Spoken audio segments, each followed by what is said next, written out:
Our featured BBB Wise Giving Alliance accredited charity seal holders for this episode are the Trust for Public Land, USA for UNHCR, the UN Refugee Agency, and Zero, the End of Prostate Cancer.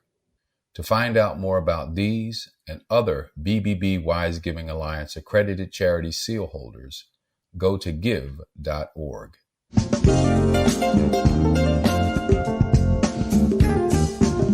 You're listening to the Heart of Giving podcast with Art Taylor, powered by bbbgive.org. Here we explore the motivations that form the basis of giving and service.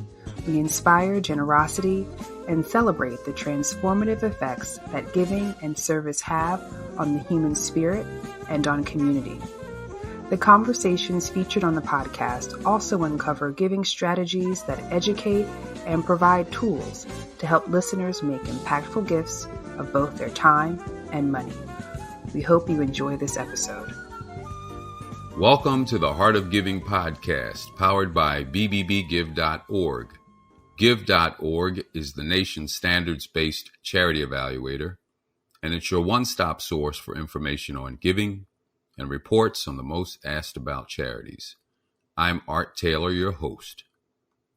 And with me today is my good friend, Mark Shamley. Mark is the Vice President for Community Impact at Lift Orlando.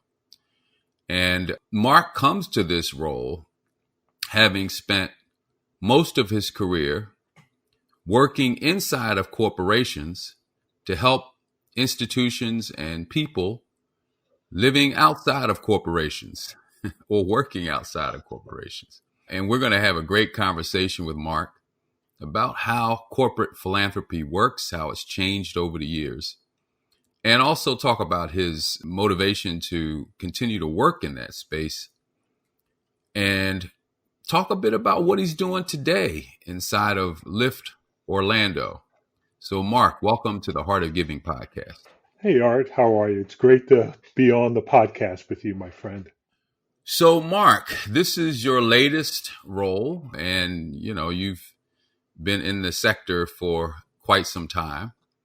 And I'll say that you are probably most known for one of your previous roles anyway, at the Association for Corporate Contributions Professionals, where you were able to lead many companies, about 200 companies, if I remember correctly, that were members of that organization through their education and collaboration and inside of their individual organizations to put their corporate dollars to use in communities. And I will just say that through the years that I've known you, you've always been sort of slightly ahead of the curve in understanding how companies work in this regard. I guess so my first question for you has to be, what have you seen over the years and how has corporate philanthropy, if you would, changed since you came into the field to now? Hey, Art, thank you for that setup and the context with your question. And yes, it has been a long and winding road in my career and a very fascinating one.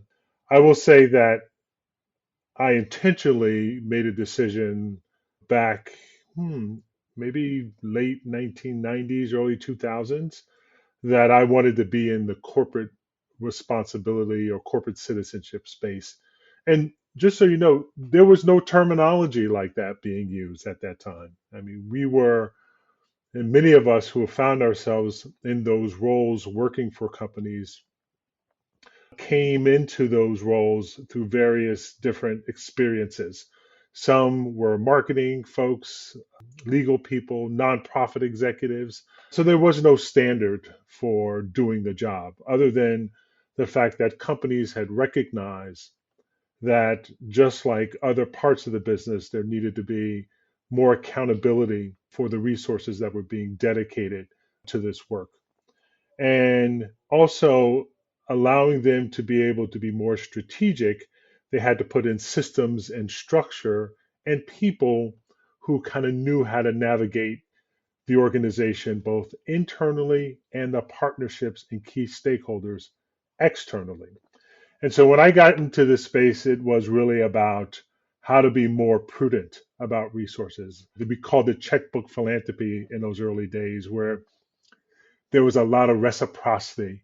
CEOs would make a contribution to a particular cause that they were solicited to support. And then in return, they reached out and made the same kind of ask. And so there was a lot of that kind of stuff going on. That's fine, but you weren't getting much value out of those kinds of activities. And so along came the sort of this idea of companies saying, hey, I think we could play a better role and a bigger role in societal issues in a way that connects with our values as a company and allows us to demonstrate that in the support of cause areas that made sense for the company. You saw a lot of consumers orienting consumer products and campaigns that were orienting themselves around cause initiatives, and that just became the thing, right? And so, I quickly spotted that this was kind of going to be a place for me to sort of hang my hat professionally, and did so intentionally. I had some opportunities to go into different parts of the business, and I said, actually, when I was at Tupperware, this is where I want to be, and sort of built my career around that.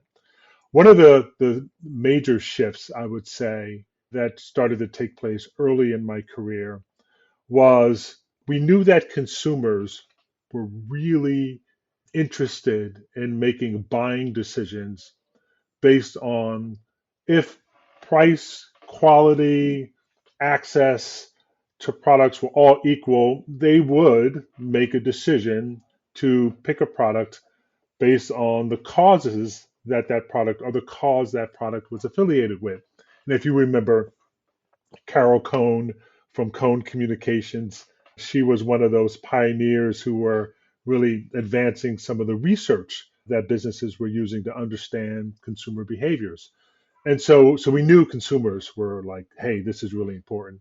And then you started to see employees say, hey, this is really important for me in my own decision making on where I want to work, right? And I want to work for a company that is socially responsible in giving back, right? And how could I be involved and facilitate my own personal interest in getting engaged in a community or a cause area? And so companies recognize the importance of that around recruitment and retention of employees. So we're like, oh, wow. So you got consumers, you got employees that are interested in this area. And so we started just to sort of live on that two-legged stool at a time. And then the third piece that came in was around investors. And that really started to take off under this whole idea around sustainability and ESG. And that's when you started to get the investing community coming in and saying, oh, this is about risk mitigation.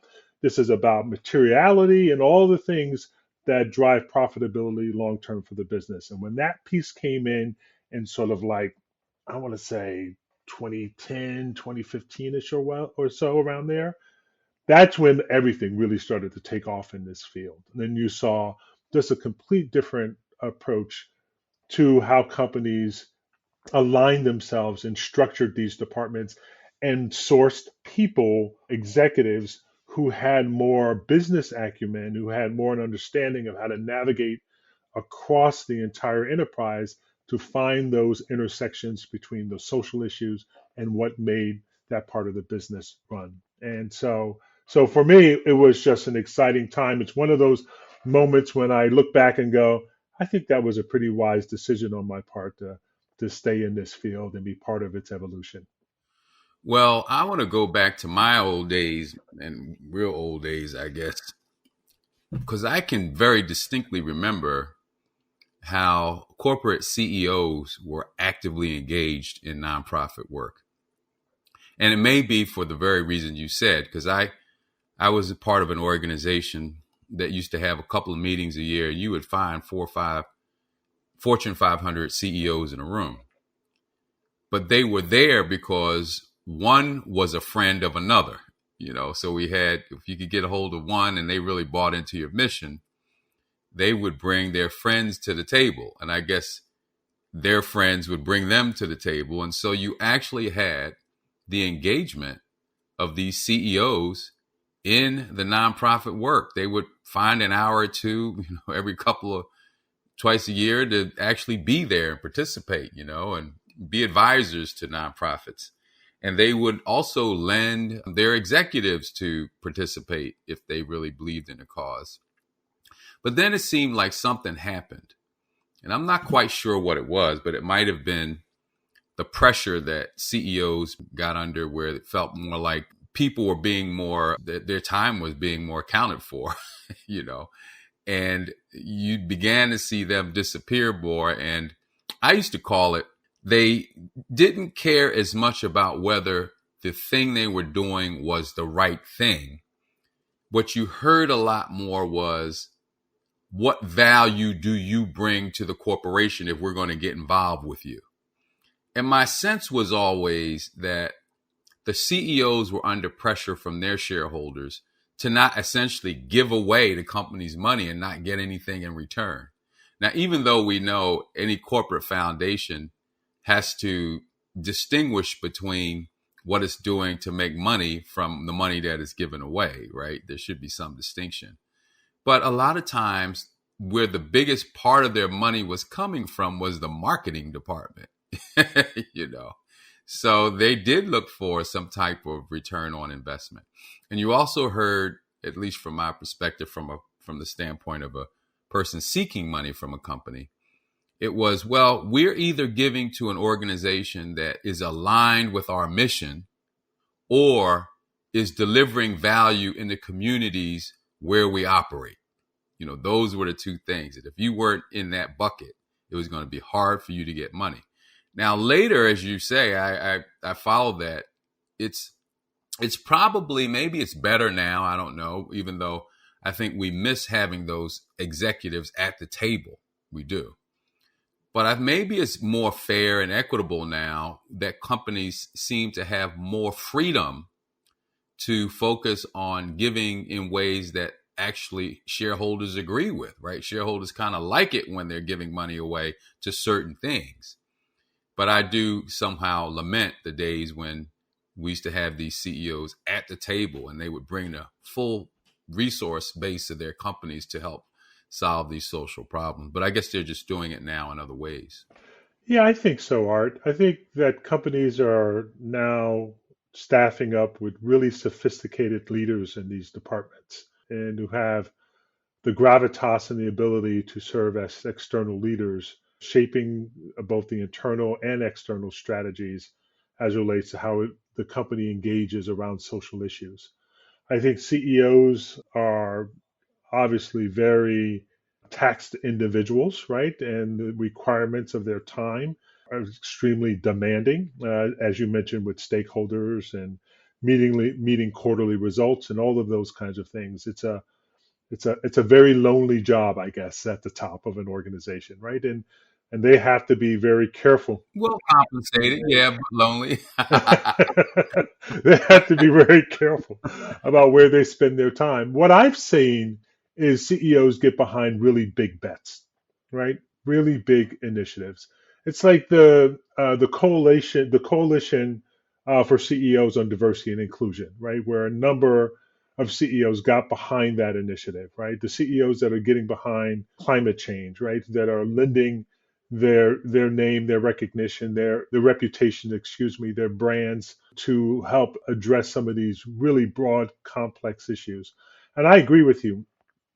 Companies have to be really intentional about this work. If you look at the overall philanthropic bucket of where dollars come from, companies are only bringing, I want to say, about 5% total Yeah, it's about right. to the philanthropy dollars collectively, right? So if you're a nonprofit organization, yes, it's great to have a terrific and mutually beneficial partnership with a corporation, but you have to remember when you're doing this work and you're soliciting from that particular slice of the pie, they represent a very small slice of that pie. And then often you have to, as a nonprofit organization, to be prepared to understand really the priorities of that company and what makes sense in terms of their giving strategy. To your point, where do they operate?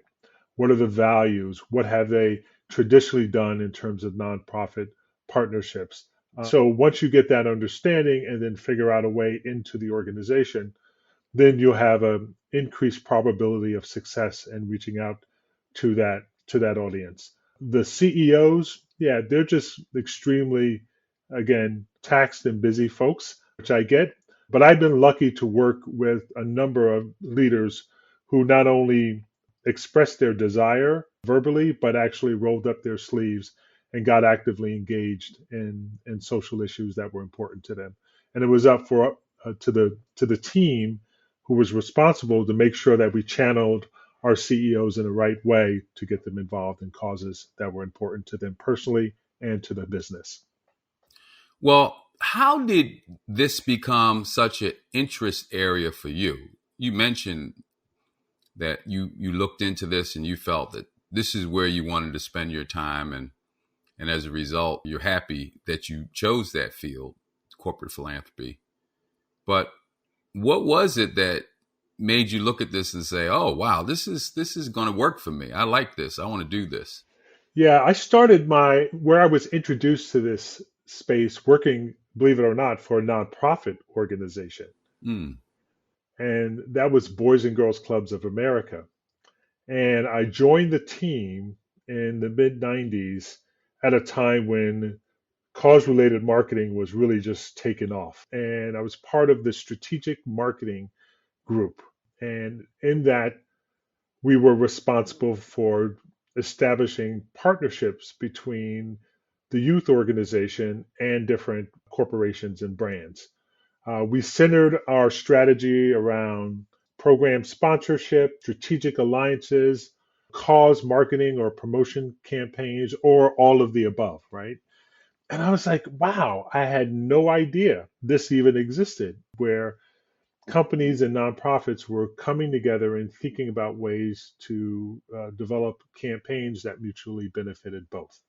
And I was hooked at that point in time, right? So once I saw that connection, I came out of college with a marketing degree.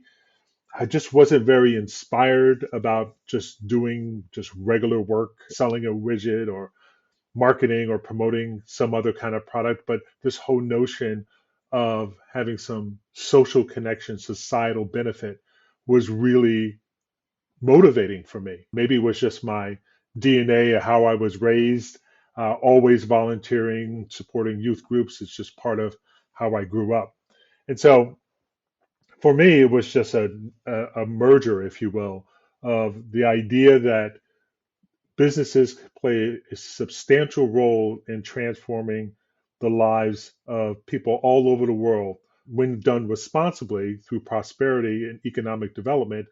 But if you were also to sort of layer in this notion of social responsibility where both benefit, that was it. That was the formula for me. That allowed me to get up every day and be really inspired. A lot of times behind the scenes launching programs and doing work to benefit others. So for me, it was just a natural fit. Well, that's great, man. And you've done some really interesting things. Everything from working with plastics, company making some of the plastics that we use every day for. All right, I went from Tupperware parties with women to the NBA Right, to, I mean, you name it. Like there's a right. cross You've been selections in of it, man. lots of different engagement. So, No, that's quite remarkable.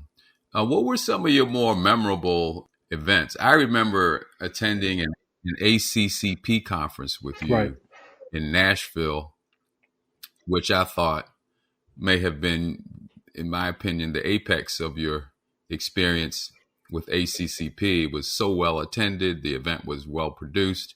And you guys always seem to do that with pretty much an understaffed operation. So I was always impressed by what you did to support those companies. But what would you say was sort of the apex and maybe some of the more fun moments that you've had and some of the most memorable accomplishments? So my time at ACCP was phenomenal. So now the organization is called the Association of Corporate Citizenship Professionals. We changed the Ah, name. okay. But at the time when you and I were going and you were coming in, I think you spoke at one or two of those conferences, Art, if Yeah, I I'm did. not mistaken. That organization was born from the idea that there needs to be the professionalization of the field. And how do we, as practitioners, come together in an ecosystem to share our knowledge and best practices with each other in a safe environment? What's going well, what's not going so well, and how do we ramp up our learning through the experiences of others? So we created an environment where people were willing to share. Right, we closed the doors often. We had competitors in the room, but for the moment of being there, we said, "Hey, we have a value of what happens here stays here. Everyone's safe to be able to share whatever it is they want to share, and we need to be respectful of that." And so we really drove home that mindset, quite frankly, and that's carried on today. And I think that was successful for us in our growth. I mean, we went through a period of time during the financial crisis where we lost a lot of members, but as the markets turned around, they all came back. So for me, that was sort of like the highlight of my career, my ability to be able to help shape the profession. I went to a conference recently, and it's been, I want to say, 5 or 6 years, 5 years since I ran ACCP. And I saw some of my ACCP members and colleagues, and they were sharing how much they benefited from the meetings and the forums and the discussions and all the stuff that we put on. So I just collectively, that was an incredible time. Our conferences were always fun, as you saw in Nashville. We designed them that way so that our attendees, many of which had small staffs. You'll be amazed what corporations you would think they would have these large budgets and large staffs, and unfortunately, that wasn't the case. So we knew coming to the annual conference was a time for them just to kind of take a deep breath and enjoy being in the room with their colleagues. And so we designed that meeting or that experience, I should say, in a way that the attendees can enjoy themselves, right? Let their hair down a little bit. Not too much, but just let their hair down a little bit. so, Well, so listen, I want to ask you though. I do want to ask you about the work you're doing now. I mean, sure. I'm really fascinated by the work you're doing as vice president for impact for Lyft Orlando, Yeah. and how that sort of aligns with everything else you've done and what you hope to accomplish in that role. So it seems like Lyft Orlando is a 501c3 mission-based organization, right? They focus, or we focus, I should say, on a place-based approach to investing in communities that have been historically marginalized and disinvested in for decades. And often these communities are communities of color. And as I indicated, Lyft Orlando is a business led organization. So my work, all of my career has been sort of in this intersection between society and business. And what Lyft has done over the last decade of its existence is to focus on a footprint of a geographical location in a city and concentrate its resources and attention around housing, providing affordable housing, cradle to career education, long-term economic viability, and health and wellness programs. And so around those four pillars, what we do is leverage resources and partnerships on behalf of the residents of that community, because what we do for the community without the community, we do against the community.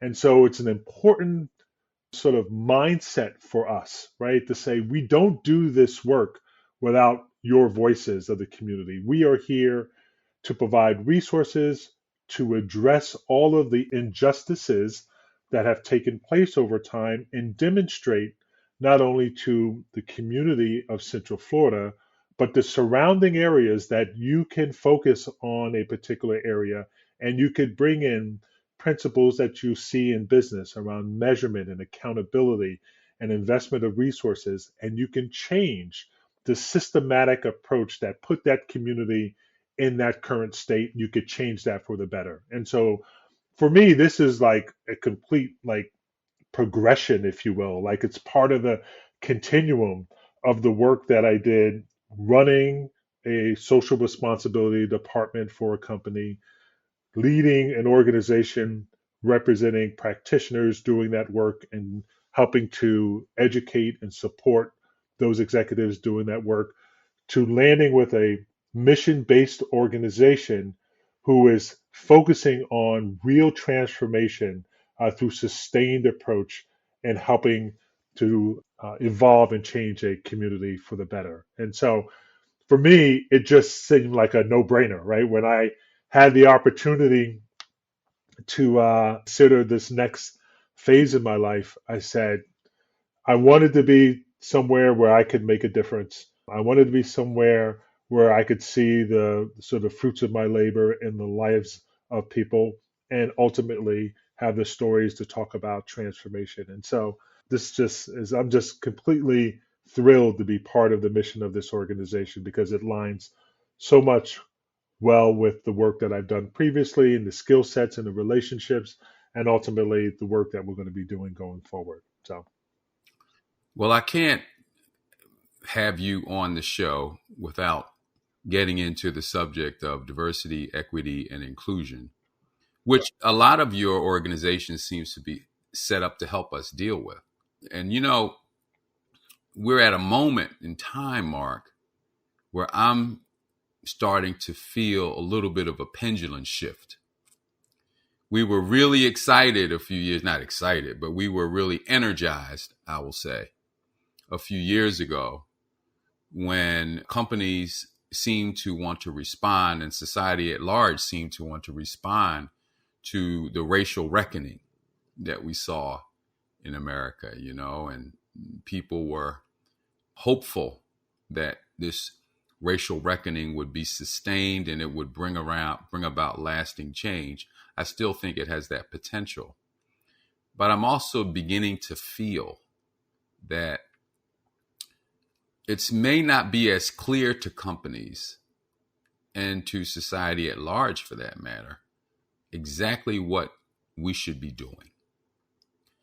And I think we can put out there that there is a general sense that we want more equality and we want everyone to have a voice and we want everyone to participate regardless of race or gender or sexual orientation or disability. But we're not quite sure how to bring that about because, frankly, what Art Taylor needs to feel comfortable and included may be very different than what Mark Shamley needs to feel comfortable and included. And we began to use phrases like we want everyone to show up as their authentic selves.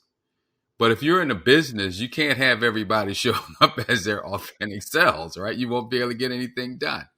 We all have to sacrifice something in order for the company to operate.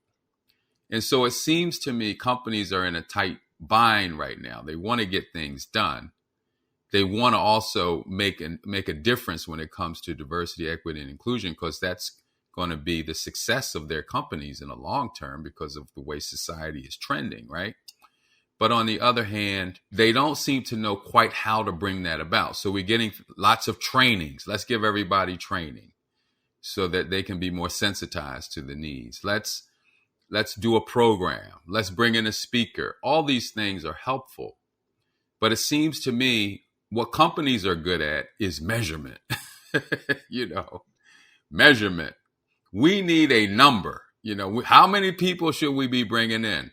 How many of these do we need to have? And what we do know is that numbers don't quite make it happen, right? In this particular field. We tried that years ago with quotas and affirmative action, and it was rejected, even though I think it had a lot of success in those days, but it was rejected by society at large that we didn't want quotas. And there were some reasons against it, and there were some reasons for it. So now we're not going to do that. And so companies are kind of left with this concept without clear measurement of what needs to happen. And I wonder, Mark, if organizations like yours can actually get some of that work done in communities by saying, look, we know what needs to be done. Give us the money and we'll go do it. You don't have to do it anymore. Give us the money and do what we say, you know. And I wonder if that's a big assist organizations like yours. But also, I think, is there a way that companies can actually have more measurement around taking certain actions internally that will actually deliver results? And by that, I mean, let's look at our organizations from a systemic standpoint. Let's do the work. Let's inventory all of our systems, our cultures, our values and processes, and ask, what are we doing that could potentially be holding people back? You know, and if there are things that we're doing that are holding people back, let's decide if we want to change those things so that they're not holding people back. Or if they're such that we have to continue doing these things, even though they might be holding some people back, because it brings us the profitability that we must have, but we're going to make it up in some other way. And be honest about that, you know? So I don't know. I'm just, this is kind of a gathering sense that I have, Mark. And, you know, you're probably way more knowledgeable. You're definitely way more knowledgeable how companies work than I am. But this is a gathering sense that I have because we're trying to take something that's very subjective and insert it into a company that is based on objective results, you know.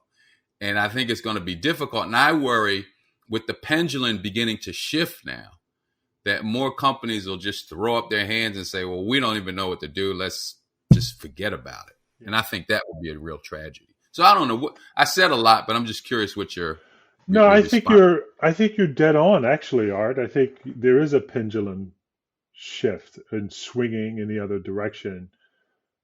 Companies, maybe you can argue whether they were right in doing so, reacted to the racial reckoning that took place in 2020. And you saw, I would say, a reactive approach by lots of businesses to begin to think about and bring on leaders to take on the chief diversity officer roles, but not often resource those roles properly. You often would hear, hey, go out there and be scrappy, right? Go out and just navigate and find the resources you need to execute your initiatives. And I don't believe companies fund other initiatives that way, right? If there is a desire to expand into a new market globally or to launch a new program, they don't tell the team to go and be scrappy and go figure out how to get the resources you need to execute. And that's unfortunately been too much of the stories of people who have found themselves in the situations where there was good intent, but the lack of structure and systems in place to go along with that good intent.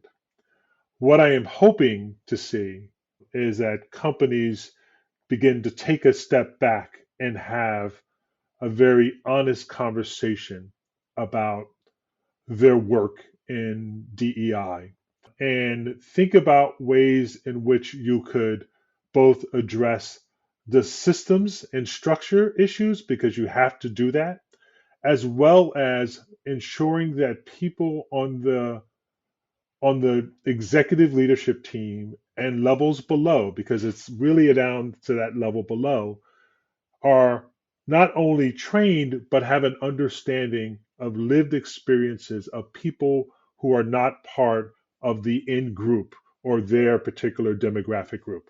And it is only through that understanding and exposure to other people in their life and lived experiences as you sort of begin to understand that this isn't just something that's being made up or being designed as a way to give individuals' advantage over other individuals, that there is true differences in how people sort of operate and navigate within the corporate enterprise, and you have to acknowledge that and plan for it. The thing that Lyft brings to the table is we are an absolute living example of when you are investing in the lives of people, especially people who have historically been marginalized and sort of pushed out of society, and with all of the labels that come with that, that you can see a transformation. You can see young people who have incredible skills and aspirations and hopes that they want a better future for themselves. And it's through this kind of work that we're seeing people go, I want to be part of that. I want to be part of that success. And so once you sort of address the lived experience and get people to open up their thinking and expand, say, I had no idea, I had no clue that things were so bad here. And in fact, we should be celebrating people who have been historically disinvested in, that they're able to navigate through all of that stuff that allowed them to be even successful. That's the kind of stuff that people will start to appreciate and understand. And then they bring that understanding into the workplace. And then they start being able to have real conversations that are followed up with action and strategy and addressing products and services that, quite frankly, have not been designed in a way that's equitable and fair for people across the board. So that, to me, is an important aspect of this work. That's one of the reasons why I took on this new opportunity with Lyft, because I do think it provides an incredible platform for those kinds of experiences to take place within the corporation. And I think, frankly, one of the most important assets that companies have to recognize and build into their employee base, frankly, is the ability to communicate across difference. You know, I've said many times that we have a whole spectrum of people who work inside of companies, right? And in any enterprise, and every company is going to reflect America, which means that some people will not see a problem with racism, sexism, etc. The advantages that they believe they have are perfect. They should keep those advantages. While other people think it's totally wrong and we need to be doing something about this now, both from a personal standpoint and from a systemic standpoint. Right. And then there are people, gradations in between, right, along that spectrum. And I sometimes worry that the sides aren't talking to each other. We tend to hear from the aggrieved nowadays who were voiceless, right? They've gotten more room to speak. I shouldn't say they, I should say me, because I'm one of them. Mm-hmm. You know, we've gotten more opportunities to speak out and express what has happened and what's happening, right? But we don't hear from the others who are listening, maybe, or not listening at all. We don't hear from them, and that makes me nervous. Not nervous, but it makes me wonder whether they're quietly opposing it and doing things behind the scenes rather than speaking about it and talking about it in a way that maybe helps us understand why they see the world the way they do, right? So that we can actually have progress. We can't have progress until all sides are really expressing why they feel the way they do, why they see things the way they do. But that takes some skill, or else you got a mess, right? You can't just have people talking and getting emotional. It takes some skill to be able to talk across these kinds of heated differences. I think companies are building those muscles, right? And it is difficult work, right? Because you can't just get representation, right? To your point, oh, let's just bring folks in and expect you mix it up and then everything is going to be okay. Like it doesn't work that way. In fact, you'll have more friction and you'll have more problems. All right. What you have to do is really create a culture of belonging for everyone. And with that culture of belonging comes some really tough conversations that the leadership of that organization needs to advance But to your point, there needs to be accountability as well. So there needs to be systems and there needs to be targets and there need to be goals and incentives that are tied to that to ensure that things are happening the way that they should be happening. There needs to be training programs that are looked at and reviewed to make sure that they don't have bias, implicit bias or explicit bias tied into how those programs are developed and how employees get access to those programs. Is all of those things need to be looked at and really scrutinized in a way to determine, is there built-in elements that are driving a exclusive narrative in our business, right? So those things need to happen, and it happens at the top. Like if the CEO and the executive team are not on board, these things die. They will. You will not have the buy-in, and it's got to be those leaders across the organization that have those incentives tied in for accountability purpose. And then you have to make sure that you're constantly going back and checking and making sure that you're dealing with any issues that may come up. It is not just about setting up employee resource groups and then putting together, a mentoring or sponsorship structure for those individual employee resource groups. You really need to go deeper than that as a business. And I think companies are starting to figure those out. They're great resources, but they often get pointed to as the end all, the be all around a diversity and inclusion program, and they just have limitations. And often those groups sort of get stuck without the right kind of structure and mentorship and sponsorship that goes along with them.